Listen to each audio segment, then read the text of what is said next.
Hello, everyone. Hi, I am Roslyn, your wellness and health life coach here at Alchemic Aura. My company is a holistic company that addresses all things for the mind, body, and spirit. And our goal is to elevate your alchemic vibration in order to manifest wellness and wholeness in your whole body. And that comes with a little help from nature. My name again is Roslyn Collins. Can everyone hear me? Okay. um, I'm a certified health and wellness life coach, personal fitness trainer.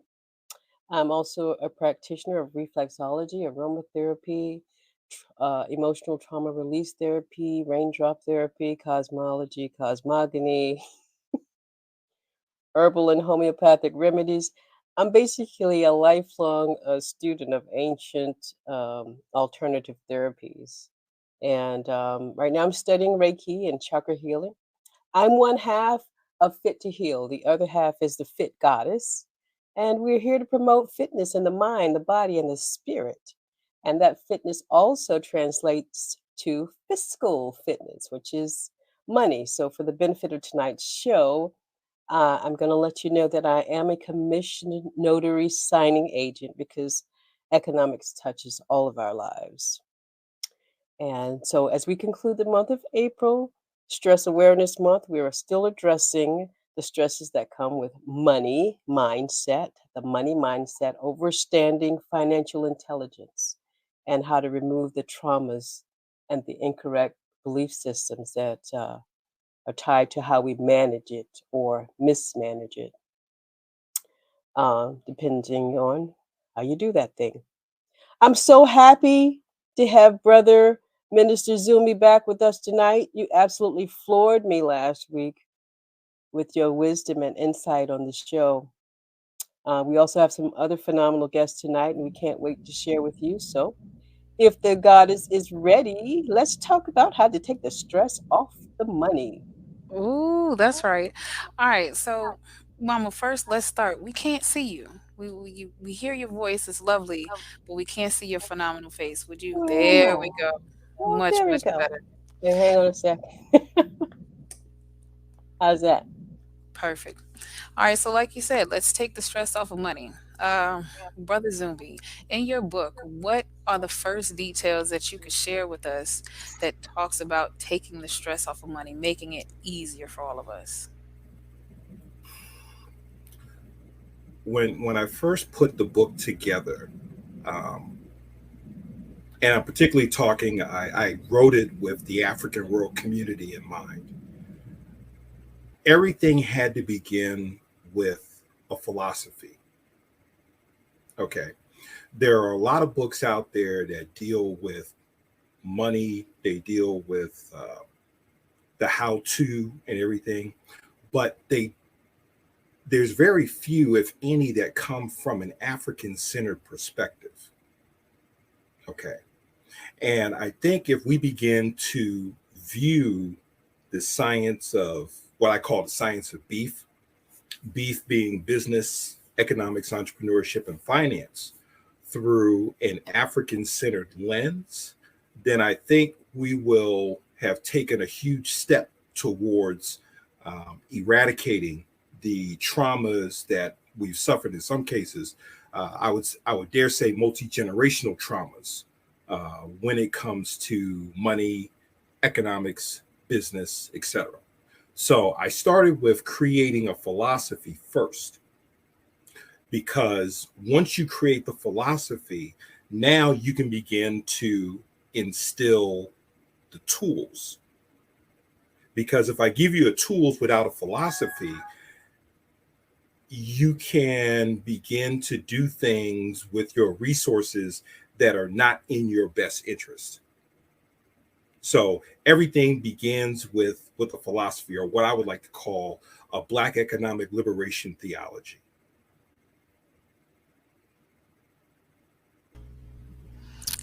Liberation. So describe what that means to you, because a lot of people, I think, misuse the word liberation. Now, I'm not saying you specifically, but Mm. I don't think a lot of people know what true liberation stands for. Okay. When I decided to call it a Black economic liberation theology, a lot of times liberation meaning liberating from something and being liberated to do something. Okay. So liberation from obviously poverty, poverty consciousness, scarcity, scarcity consciousness. Okay. Liberated to do certain things. So liberation isn't, it's not an end game in and of itself. It's a starting point. Okay. So, like some of the things we'll probably talk about tonight, having the economic liberation to uh, begin creating multi generational wealth for your immediate and extended family, having the economic resources to practice what I call cultural tithing, where you give to a race first or an African centered organization that looks out for the well being of the African world community. Okay. So it's a twofold thing. You're being liberated from something and then liberated to do something that is in the highest and greatest good of the African world community. Now, see, I love that you said liberated from something and to do something. So with the Fit Goddess Tribe, we always say we think and then we say and then we do. It sounds like your theology, your philosophy is a lot in that same kind of old African proverb, do as I do, not do as I say. Yeah, our Moorish family would say, show us your demonstration. Hmm, that's right. Okay. And I think when it comes to the area of economics, we really have to be not only about the conversation, but the demonstration. Dr. Chike Akua, he always teaches that demonstration beats conversation every time. Ooh. Now, I run into this problem because I'm kind of like the bridge between the youth and the elders, right? I'm right in that sweet spot where I'm still a baby, but not really. Mm. And with a lot of the elders, they do a lot of talking, and I don't know, you know, I understand that they're in a mindset. They've been through way more traumas and at a different, propensity than myself. But how do we help push them and guide them to go from that mindset? Because like I said, we always talk about reading your book, but if you don't have the mental capacity, the self-belief, the self-worth, the understanding, you won't, I don't believe, take your book and actually do anything with it other than read it. Mm. I think it comes down to how strong is your why. Ooh. Okay. Most books out there give you a how to, but how many books or how many systems that have been developed give you a strong enough why? Hmm. Why is it that you want this economic liberation? What is your driving force? I think in the last show I talked about having a clearly defined mission, vision, and purpose. Okay. And when we start with the vision, who do you aspire to be in your financial life? Hmm. Okay. In your mission is what do you intend to achieve and accomplish? And then for purpose, what is your driving force? What makes you do the things that you do with the financial resources uh, that you receive? So it's about having a clearly defined MVP or mission, vision, and purpose, and having a strong enough why to. Because here's why I tell people: your your why has to be greater than money. Hmm. Because when you hit that wall or when you go through that adversity, if money is your primary motivator, you won't make it. True indeed. Yeah, Okay, absolutely. because it's a marathon, not a sprint. Ooh, it's chess, not checkers. Okay. So, So, all right, brother okay. Zuby, let me see your credit score. But seriously, it's a real hot topic, in finances. There's so much, even in business, that our demographic is still trying to learn and grasp. Mhm. How powerful? What's the credit score? How do you break it down in your book? What should we know about it? Um, I don't know if I really get into the credit score that much because I think there are other entities that, deal with it maybe better than I could. But the thing you have to understand about a credit score, basically, it only means how much debt can you handle. Okay. Now, I'll give you an example. Me being in upstate New York, I'm in Albany. So every year I'll take a trip to the Harlem Book Fair. There was one year I went to the Harlem Book Fair where there was a gentleman, I think it was a CPA or something, and we were talking about financial literacy. One of the things he said about debt really stuck with me. He says, going into debt is like going into war. Mm. And the reason he put it that way is because what gets people in trouble when you start accumulating debt is that you don't have an exit strategy for how to get out of it before you get into it. Hmm. Yeah. Okay. And the main reason why you use debt, and this is what separates the rich from the poor and the middle class. Okay. Rich people use debt for one reason and one reason only, to make more money. Mm. They use debt to accumulate assets. Whereas if you see what the poor and the middle class do with debt, I mean, think about it. When was the last time you ever heard rich people about having a car note or a mortgage or financing something that depreciates in value over time? Okay. So there's a science, like you were saying earlier, there's a science that we're still learning about the science of money, the science of economics. How do we use these tools to our advantage? So I don't want to say we're playing catch up per se, but it's like it's an ongoing, never ending learning process on this science we call economics.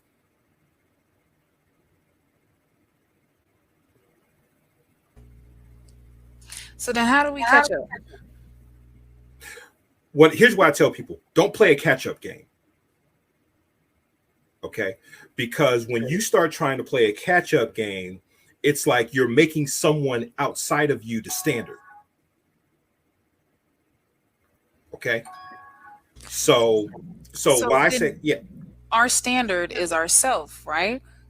right, we should be our own standard. Okay, But with everybody that talks about, logic, what about self-hate? And I don't mean to cut you off, but this is going to be very deep for me. A lot of us don't think highly enough about ourselves for that standard of finances to be high. Like you said, the scarcity mindset or the poverty mindset, it's ingrained. So how do we elevate the thinking of self to elevate to that financial standard? mm, I'll tell you how I do it. Like everybody talks about, oh, we got to close the wealth gap. Um, where basically subconsciously you are still making white people the standard. But if you look at the condition that white people have put this planet in economically, why would you want to be equal to that? Think about it. Why would you want to be equal to a people who have economically wrecked this planet? So for me, that's where I start in terms of, okay, who, like Ice Cube said in Who's the Mac, who are they to be equal to? So for African people, and like you said, it really goes back to beginning of changing thought, changing language, changing behavior, and it's almost a simultaneous thing that we have to do. It's almost like you have to be diametrically opposed to what is the so-called norm. In other words, they said if you want to, if you don't want to dig a deeper hole, stop digging. Hmm. Okay. All right, so I got a little something to share to help the viewers out with elevating that kind of mindset. Um, like I said, most of us don't know a lot of our history, so I just wanted to share this. Mm, This Mansa Musa, he's uh, the king of Mali, an ancient empire in West Africa. So we know what empires are. We know that it's bigger than just a country or a continent. It's ruling massive amounts of individuals and people. And then for a period of time, right, as we see here from 1312 CE to 1337. But this is my favorite part, right? Mali, right, in West Africa was one of the richest kingdoms. And then Mansa Musa was one of the richest individuals. So just to bring it all together, right, bring it all to head, mm, um, I think the idea of us elevating it's like Afrofuturism. We're going back to ourselves, where we were kings and queens and gods and goddesses. mm.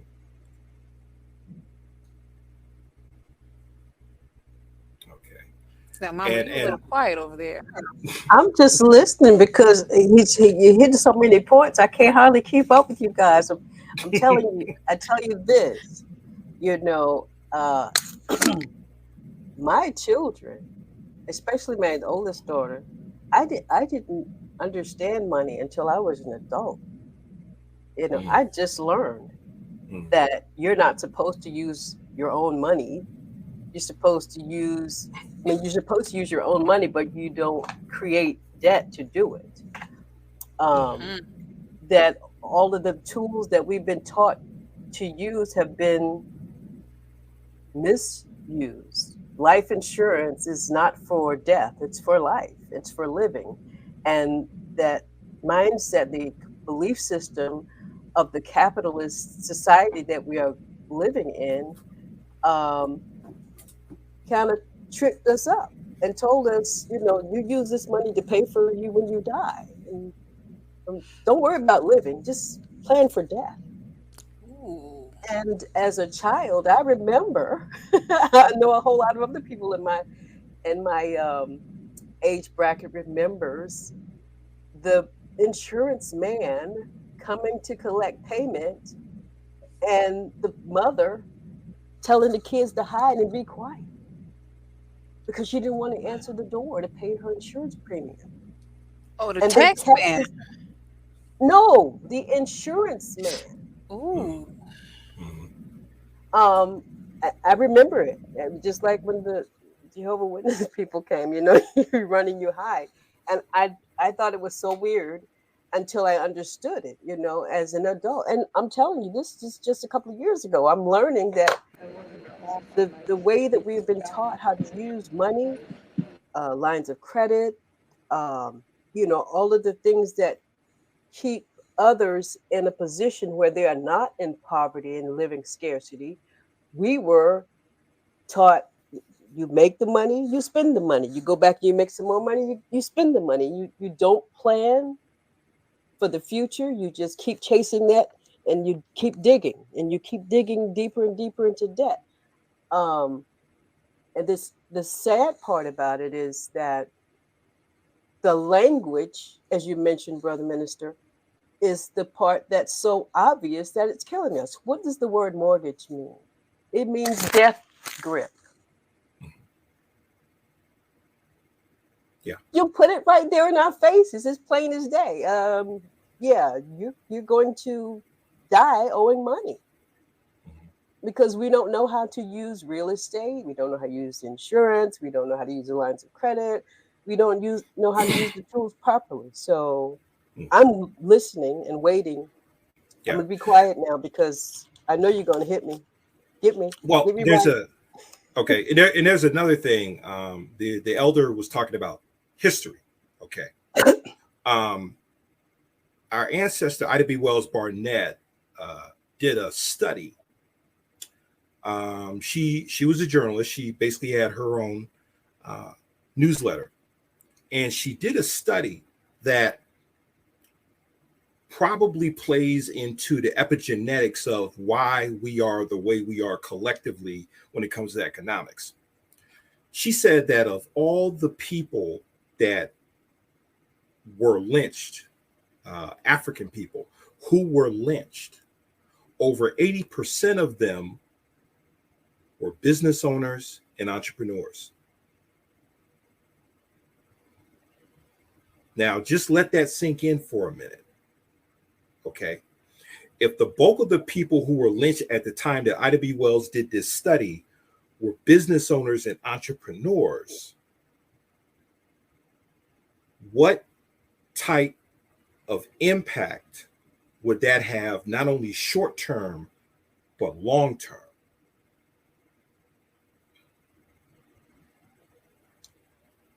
Not to mention Now, what see, happened in go Oklahoma ahead, in Paul. 1821. Okay. Now, what I would label the situation in Tulsa, I would call that a form of domestic economic terrorism. That's what it is, yeah.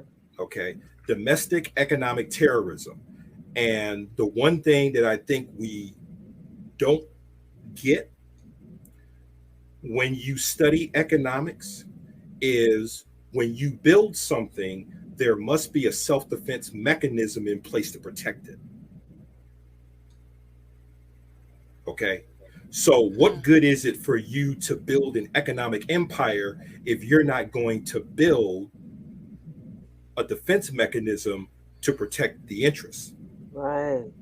Okay. This is the thing that Honorable Elijah Muhammad was talking about in Message to the Black Man, where he said that there were three sciences that a people had to master in order to have any sense or any form of civilization. The first being what I call the science of beef: business, economics, entrepreneurship, and finance. The second science being the science of diplomacy, negotiation, and warfare.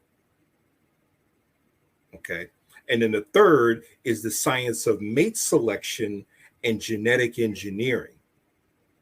Now, I'll also throw in two more sciences: the science of education, and then the last science, which really affects the previous four, is the science of culture.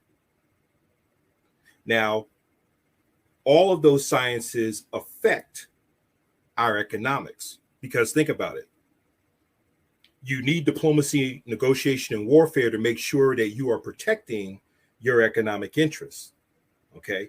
You need to understand the science of genetic engineering and mate selection, because as we talk about marriage and we talk about the accumulation of resources, are we using corporations and trusts to make sure that we protect our resources and can bequeath them to future generations? Right. When we talk about the science of education, okay, are we getting information that is relevant to our condition as a people? Okay. And then finally, culture.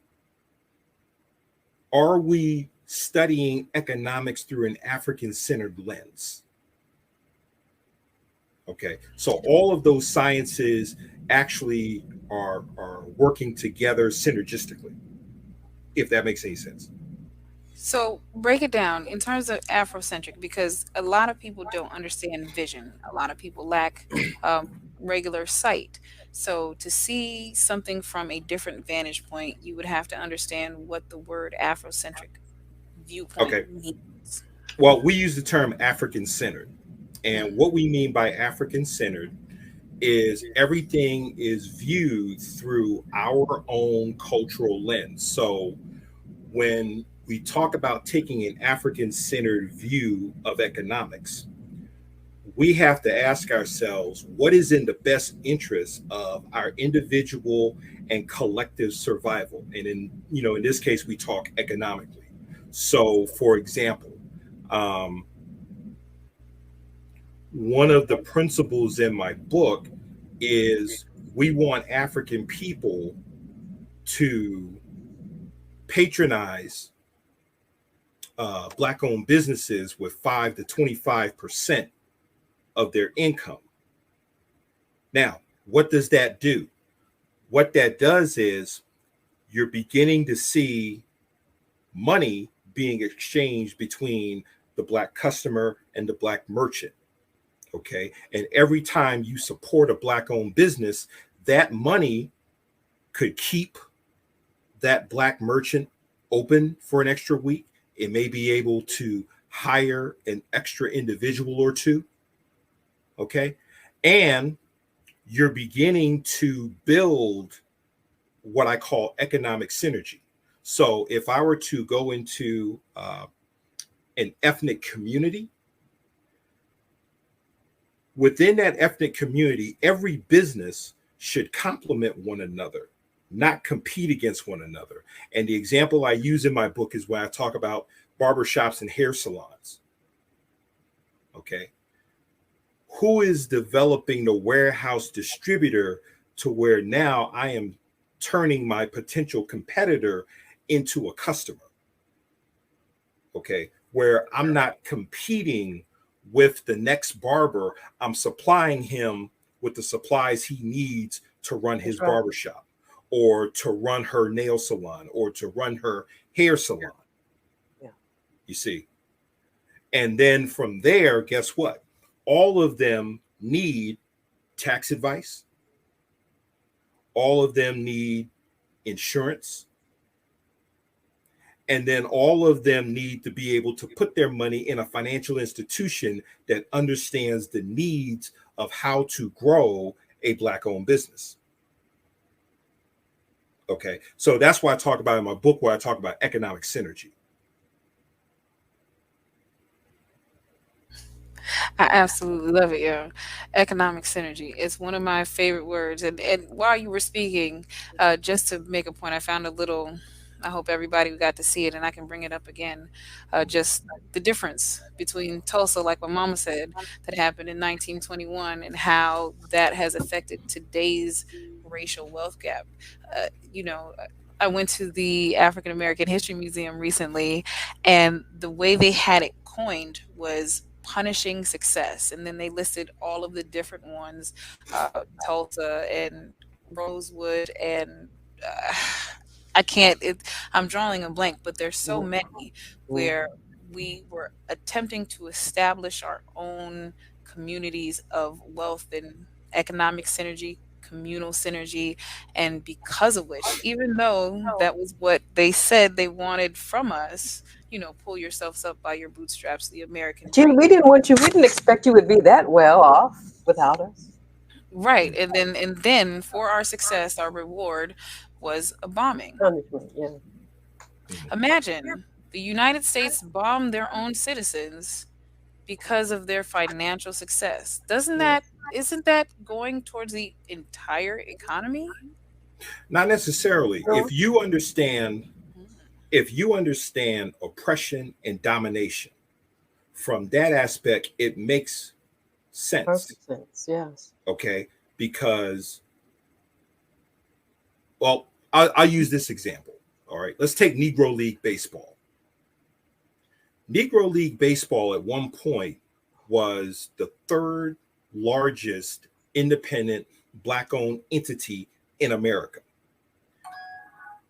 Negro League Baseball was growing so popular, 20% of its fan base was white, because white folks got tired of waiting for Major League Baseball to bring Josh Gibson, to bring Satchel Paige to Yankee Stadium to go up against Babe Ruth and Ty Cobb and those other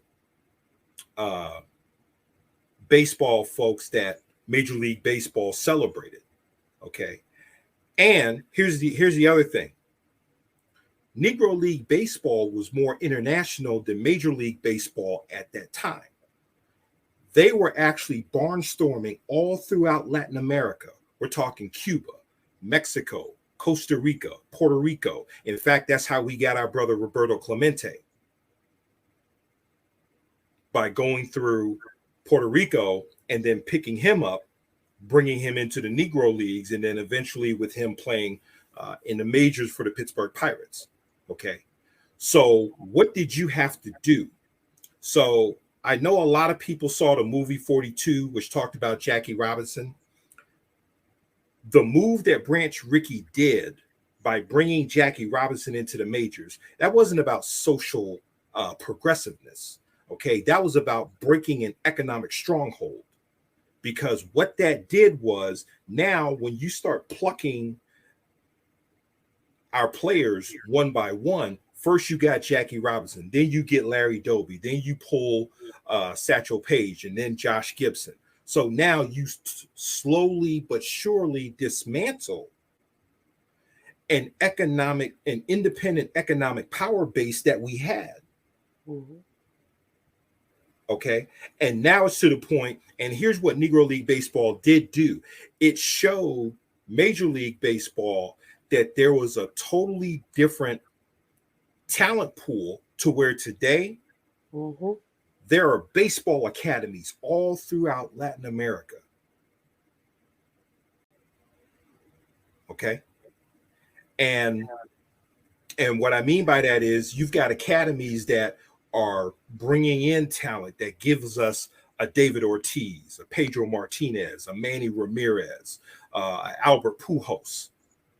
Okay, to the point where now American-born Africans, you don't really see in Major League. You don't even see us playing baseball, because now we've moved into football, basketball, possibly track, and combat sports like boxing and MMA. Mm-hmm. Okay, That's so interesting. so So yeah. they made us back to the brute from the intellect, right? Not to say there's any Mm. less intelligence from the physicality of boxing, but it's just kind of like the Trojans and the gladiators, you know. I'm watching you maim and murder somebody for sport. Mm. Well, and I'm focused really more on the business side of it, not so much the pugilistic aspect. So you can understand how every time we create an industry, there are always entities that are looking to dismantle it, because we pose such an economic threat to it. Hmm. Okay. So that's why I brought up the whole thing with Negro League Baseball. Uh, and then later on, you look at what happened with the HBCUs once that 1964 Civil Rights Bill went into place, how it basically dismantled HBCUs to where now Grambling is no longer a football power, it's LSU. Right. Okay. It's no longer FAM, it's Florida State, Florida, University of Miami. Hmm. So Okay. you mentioned about the self defense mechanism. Mm-hmm. There there's, I mean, what self defense mechanism do you have when you're so entrenched? Our culture, our country is so, it's a melting pot now. You can't extricate all of the black pieces out of the soup anymore. It's too much, and we're See, here. but We're this is where you have to study immigrants. mhm. Okay. And I'm going to pull out the Bible. Okay. Blueprint for Black Power by Dr. Amos Wilson. All right.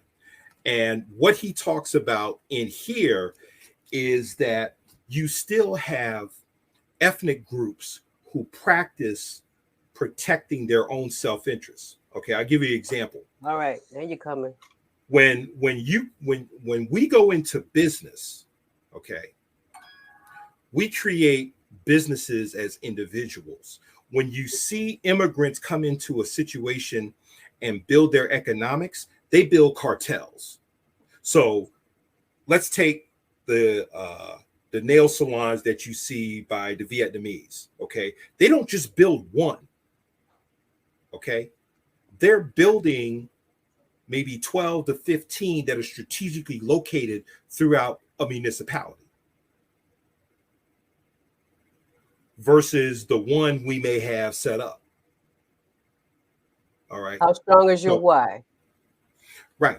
And so when we talk about you're talking about the self-defense mechanism. When you organize yourself to protect your interests, now you have power. So when you come to the round table of power at City Hall, or whether it's at the state level or the federal level, you're not coming as an individual, you're coming as a collective, as a conglomerate, to say, okay, we are not going to allow Pathmark to build in these zones. Okay. Or we're not going to allow, whatever grocery chain, depending on where you are in the country, to come up in here and build in these zones. So that's one way of protecting your interests. That's part of the self-defense mechanism. So you create the stronghold and then Mhm. you maintain it. Right. So what I tell people is there's really no such thing. You may talk free enterprise, but what you practice is monopolizing. Monopoly. Okay. That's what you practice, is monopolies. And I can tell you, going back into the early 2000s, being here, probably two of the best cartels that I've seen happen is Subway and Starbucks. And when they decided to spread, they spread like viruses to knock out any potential competition that may interfere with what they're trying to do. And it's not even good. I mean, Okay. Subway's not, but But that's the power of organization. yes. Okay. And so, like I always say, it's one thing to where you say you have a better product than Subway. It's another when you've got to deal with their Right. model, their Mhm. distribution system, their teams, etc. Okay. So the Wait, power wait. of organ, yeah.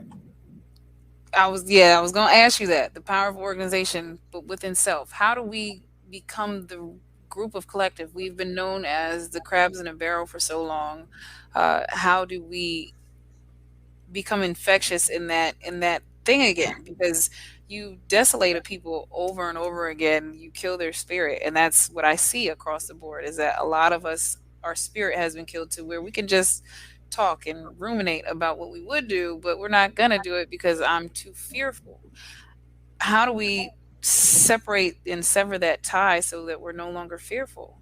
Okay. One, let's stop calling ourselves crabs in a barrel, because the barrel is not an indigenous environment for crabs. If you put crabs in their indigenous environment, their behavior changes. They're not pulling one another down, they're actually working together in synergy. Okay. So I think that's part of the thing where we have to begin to start thinking along different lines. So when I talk about organization, the organization really has to begin with you. Okay. I've always say revolution begins in the mirror. So when you talk about organization, are you organizing yourself, organizing your mindset, organizing your resources, or what I call your resources, your information, and your people? Because that's really what it really boils down to: your resources, your information, and your people. All right, you organize those three into a system or into a blueprint that will lead you to financial freedom and economic independence. And part of what I'm working on now is developing a workbook journal to accompany my book. And one of the things that I'm focusing on is having us begin to think in 90-day windows. And I'll tell you why. When Chairman Mao Zedong came to power in 1949 in China, where basically he defeated Chiang Kai-shek, China developed a 100-year plan. So by 2049, That's right. China would become the big man on campus, and they will basically be that global economic power. And they're probably 80% of the way there now. Okay. So I said, If I can take that and then, narrow it down to where to get us to start thinking in 90-day windows. So, for example, every 90 days, you should be hitting some type of financial milestone. Okay. So I let's would love say, to see that.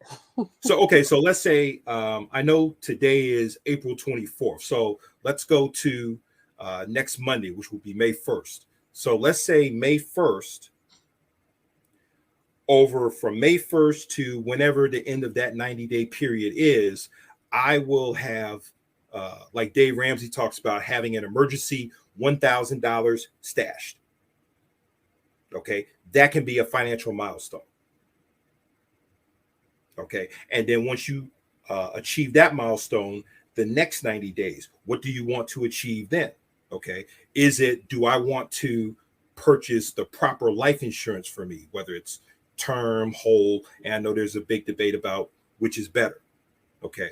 But when we talk about moving in 90-day windows, I think it's easier to digest things. So let's say you start operating in 90-day windows. By the end of 5 years, look at what you've accomplished because you've broken things down in 90-day windows. One bite at a time. Right. You read my mind. There's only one way to eat an elephant. Okay. So it's really about simplifying. And then once you simplify, then you can be able to build on those basic building blocks. Okay. But the problem is, we like me and my mom, we tax with shit to do. There's everybody's gonna have 1,001 excuses. So, based off of your book, what is the one thing that everybody could do tomorrow? Okay. Everybody, and I don't know who has a bank account or what have you. All right. Now, me, I have a credit union. So my credit union offers, and I'm probably dating myself, it actually offers a Christmas Club account. Okay. Mine too. Okay. So what I can do tomorrow is to sit down and say to, whoever the bank representative or the credit union representative is that each week I want X amount of dollars, or for those who are still working, every payday, I want X amount of dollars wired into this. So that way, payday comes, it's wired into the Christmas Club account. You don't see it. You don't have to think about it. And it's not easily accessible. Right. Till October. Right. Till October 1st. Okay. And in the meantime, what you can do is, while that money is accumulating, you have to give it a job. You don't want lazy money. Okay. So as that money is accumulating, what will be its job once it's released back into your checking account? Okay. Are you using that money as seed money for real estate investment, or to enter into the stock market, or to Trade on the stock exchange. right, or to create a business? Okay. Mm-hmm. So that money is being used to create and or purchase assets. Okay. So that's why, and this is the thing where I talk about we have to play more offense if we really want to be financially free and economically independent. Doesn't mean that you're not playing defense in certain situations, but if you want to be financially free and economically independent, you've got to play offense.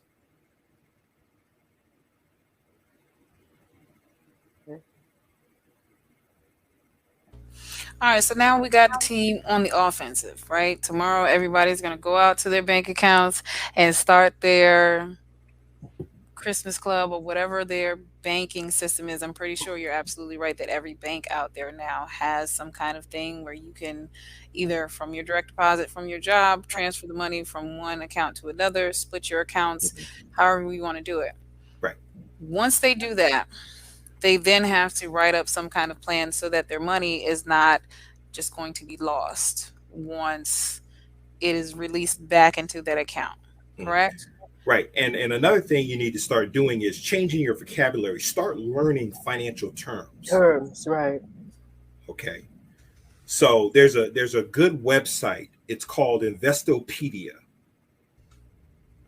I think it's investopedia.com, where it teaches you different financial terms, and it goes from A to Z. Because if you're going to master money, you've got to understand the language.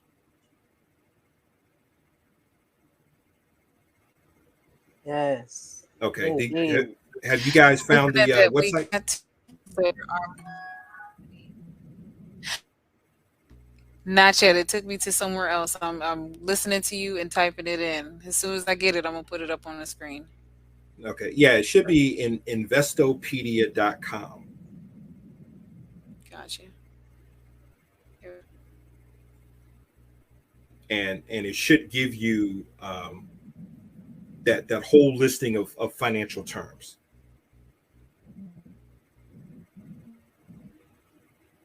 Yes. Okay. Gotcha.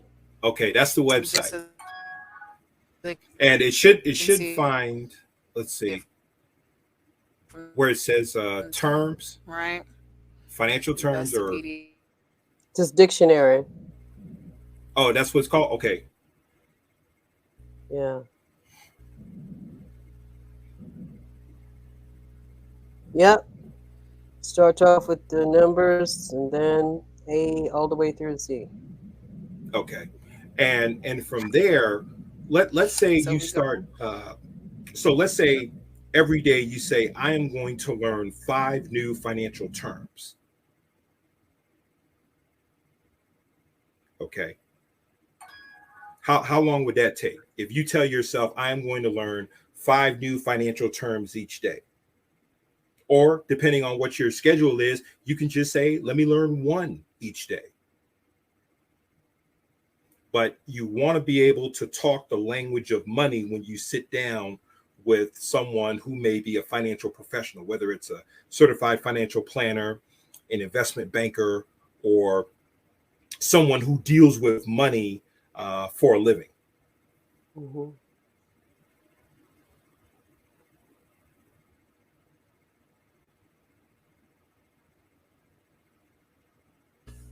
That's amazing. So, That resource right there. I mean, it already has things for children, and for those that are novices learning as an adolescent would be. It seems like a phenomenal way to like bring together a group of people and do an experiment in learning with one another. Thank you for Mhm. that. Yeah. And uh, I don't know if I have it in front of me, but there's a book. And Brother Sekou and I, well, I had mentioned the book to him. The book is called Make Your Kids Millionaires. Okay. It actually came out last summer. Along with my book, a friend of mine in the Bronx and I, we're going to use his daughter as a guinea pig, where there's an 18-year blueprint from the womb to the time the child is 18, to where we can put that child on the road to financial freedom and economic independence. yeah, from the womb to the tomb. That's Mhm. the idea. But Well, yeah, for this book, the first 18 years will establish that foundation for the rest of that child's life. Okay. yeah, Because I think what happens is, and one of the things that I can't remember if I mentioned it in my book, but one of the things I recommend is that you do not give your children an allowance, why because not? we have to, and I'm saying this for as African people must get back into the habit of teaching our children how to create money, regardless of the state of the economy in which we have to operate. In fact, Mhm. being Black in America should make you automatically entrepreneurial minded in the first place. Okay. So no matter what the state of the economy is, our young people need to know how to create their own money. And when you start giving an allowance, now what you're doing is you're setting the stage to train them to be employees as Mm, opposed to employers. So we have to be very mindful of of how we teach money lessons to our young people. that's good. You know, I didn't even think about that. I was always opposed to allowances with my children. I always wanted them to I tell them all the time, there's certain stuff I'm not gonna pay you for. Like you have to take out the trash, you have to clean your room, you have to help me with the laundry and blah blah blah. However, if we move somewhere and we now have a yard, I can pay you a couple dollars for cutting the yard because you ain't had to do that before, and that may when you grow up, that may not be a choice that you want to make. But again, that's my humble attempt at trying to teach responsibility and earning something for yourself. Mm. Yeah. And like I said, here, being in this post-pandemic economy, our young people really need to know how to create money with all of the technology that is at their fingertips. Mm. We need to start teaching our young people how to use that technology for empowerment and not entertainment. Oh my goodness. Can I just throw this in here right quick? I am over this idea that people are walking around, kids are walking around with $1,000 equipment, cell phones, and this is the key to the whole. I had a set of encyclopedia or Hmm. two. I didn't have information accessible to me 24/7 like these kids do. And to see them misuse it, they don't know how to spell, they don't know how to type, they don't know how to type their thumbs, they don't know how to read, they don't know how to ask the right questions. They look at Google for stupid stuff, but they won't learn anything. This is an education. This is free education. Hmm. And And we mentioned last week that you can read a book um, and learn more than people with college education. yeah, And it's just a waste of intellect to have kids walking around with this kind of um, these kinds of abilities and knowledge in their hands and literally at their fingertips, and watch them walk around fumbling through life when they don't have to. Anything you want to know, anything you want to know, yeah. YouTube, Google, it's there. And it's just unbelievable how they're flunking out of school. They're not passing their SATs. There's no excuse. There's really no excuse. Well, it also goes back to mindset. You know, it's mindset that determines whether something is an asset or a liability. So when we talk about iPhones and Androids, I was watching an interview with Bill Duke, famous film director, and he said that there was a situation where a small group of young people actually were able to create a feature film with 5 iPhones. That's all, just 5 iPhones. And they were able to turn that technology and create an asset. Okay. But that all goes back to mindset in terms Mhm. of how do you make it work for you? You right. Okay. And I don't want to beat up on the youth because uh, I can't beat up on the youth without beating up on us. Yeah, it's Okay. not their fault. I mean, they were given it, but they weren't taught how to use it. So but in some cases we do have young people who are now able to use that technology to their advantage. So all is not lost on the youth. It's just, do we get them at a young enough age to where even before we give them the tools, we give them the how would I say, we give them the cultural foundation first as to how to use this technology and why to use it for the best interests of your people. Huh. So I got to bring this to light because again, I told my mama knows I'm super excited about going to the whole African American History Museum.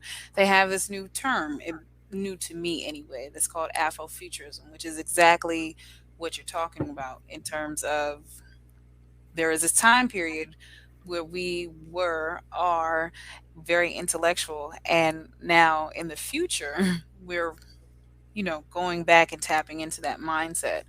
Mhm. I really, really, really wanted to bring light to that because it centers around Black history and culture and incorporates one science fiction, technology, and then futuristic elements like literature, music, and visual arts. It's Okay. for our age range, Parliament, Funkadelic, George Clinton, the people, if you've heard of them, Sun Ra, that are saying, hey, we're not humans, we're aliens, but we don't mean alien as in like not from here, but we do mean alien as not from here because we are guided by a different code. We have a different, like mom knows, the DNA, a different structure that makes us maneuver in such a way, like you're referring to, sir, with your book. It's Well, our nature to be prosperous. Yeah. what I talk about in my book, and I use the term more Afrofuturology, and I'll tell you why. My ancestral teacher, Brother Steve Coakley, always asked the question: there's plenty of black historians, but where are the Hmm. black futurists? So, in other words, who is the black Buckminster Fuller? Who is the black Alvin and Heidi Toffler? Okay. Mm. So where is that cadre of black futurists that's creating a future or forecasting a future for African people?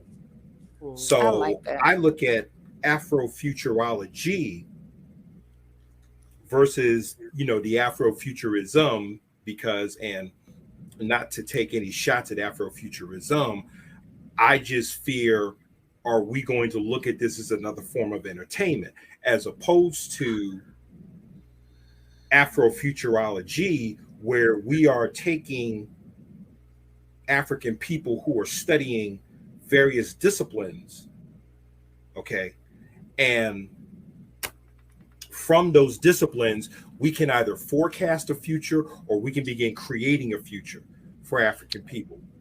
Oh So, for God. example, when we look at what technology is done. Okay, I read an article right now where in India they were showing a robot being like a taxi. Okay, you know how you see those uh, you see men that are they're carrying those two-wheel taxis. Hmm. Okay, they're showing robots doing that now. I'm glad you mentioned that because this morning I was looking at the news. I guess it was this morning, and well, there was a mayor, the black mayor, female. What was her name? I was gonna say it, but I lost it today. Okay, She was introducing these robot dogs and robot police to help police the city. Maybe it was in Baltimore. I'm not sure. yeah, Um, they've got that in New York City now. you know, and it almost seemed like surreal that this was happening. It looked like it reminded me of a movie like iRobot. Like they're actually using robots now to manage crime. Okay. And see, this is why when you watch movies, like I was having a conversation earlier with an older brother, I said, what you're seeing now with law enforcement engaging in robotics, I said, go back to the 1996 movie Judge Dredd with Sylvester Stallone. Hmm. Okay. Where, and it was based off a British based graphic novel. Okay. So what they were doing was they were actually cloning and creating cops who were being judge and jury right on the street. Hmm. Okay. So So you're being shown something maybe 30 years ago that now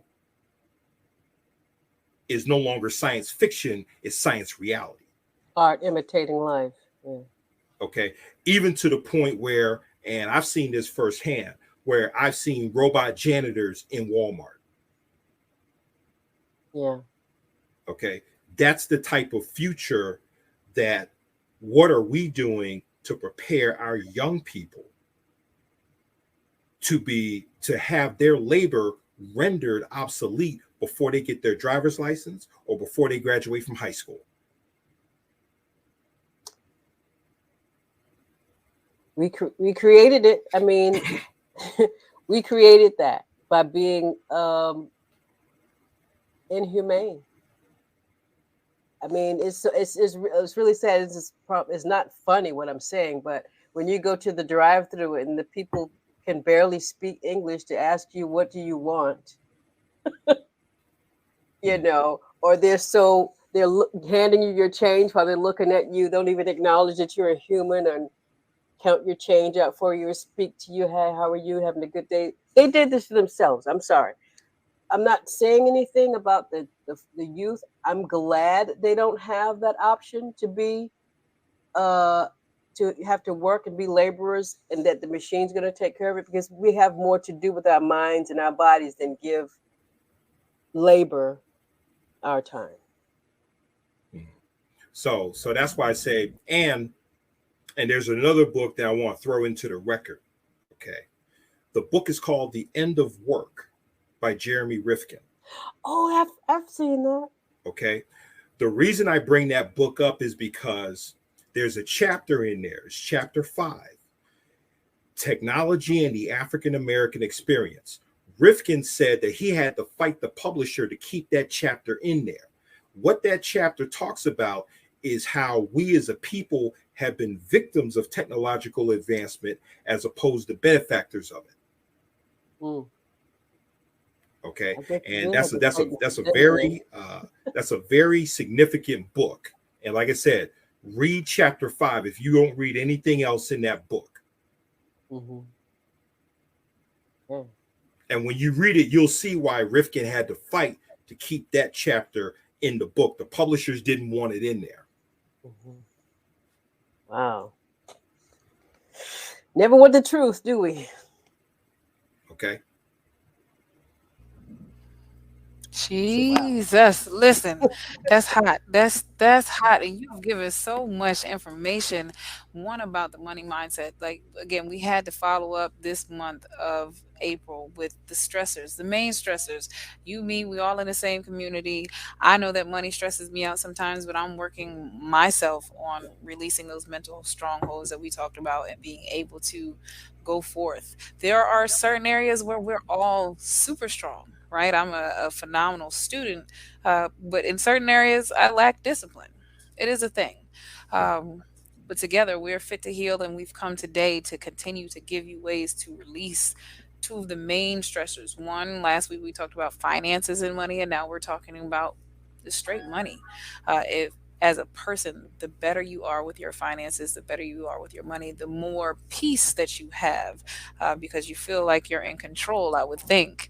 So let's sign off real quick. I really, really want to say thank you to our guest, my co-host, my mama.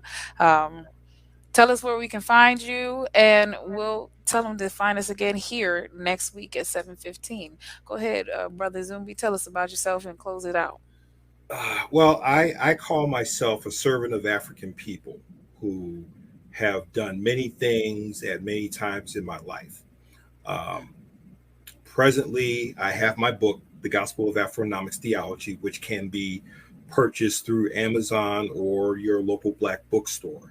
I'm working on the expanded edition of it now, where I've added 5 chapters to it. One of those chapters, I talk about a concept, what I call Afropreneurship, where we look at entrepreneurship through an African-centered lens. I'm also working on finally having a website presence, so I can bring myself into the 21st century. A lot of people have asked me for that, but when you're the chief cook and bottle washer, Things don't move as fast as you would like, but they're slowly but surely um, making their way.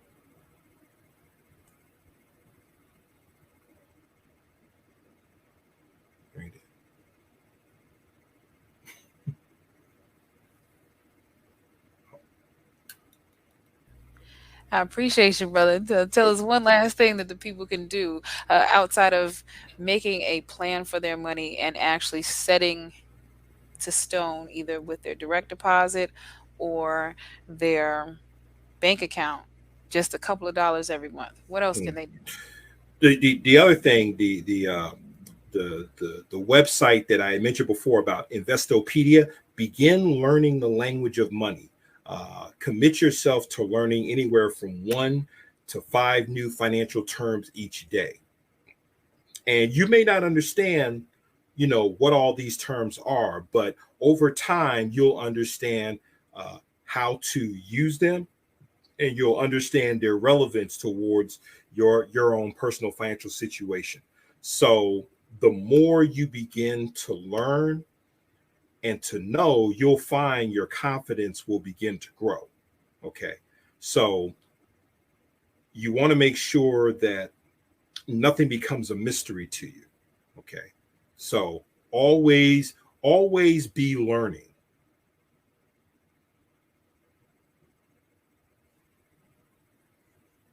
Excellent.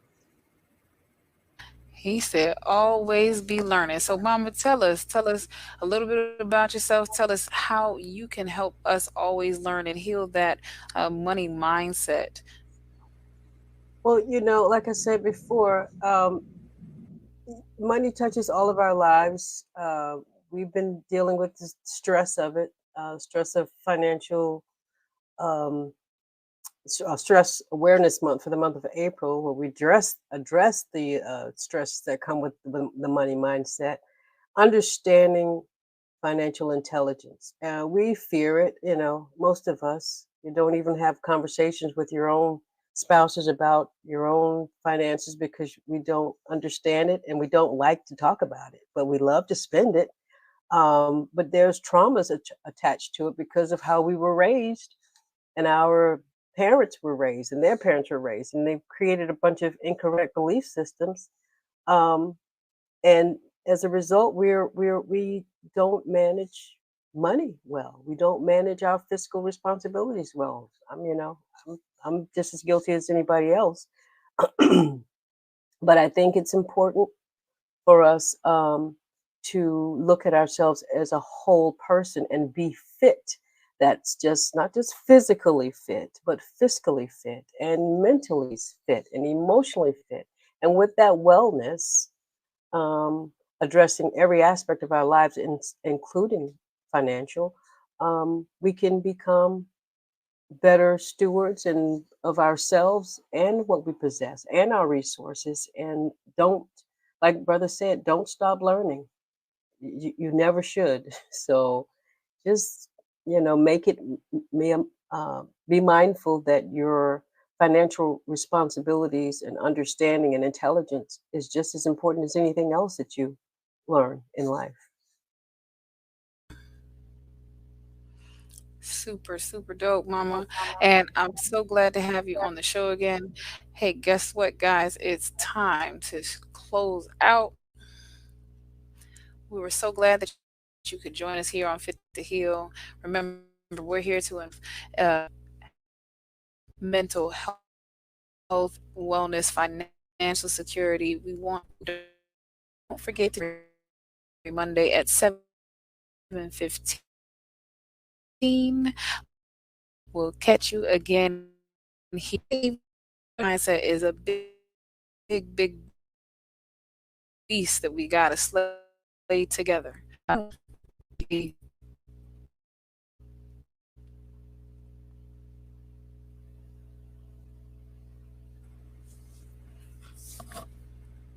Peace, everyone. Thanks for joining us tonight. Great job, great job.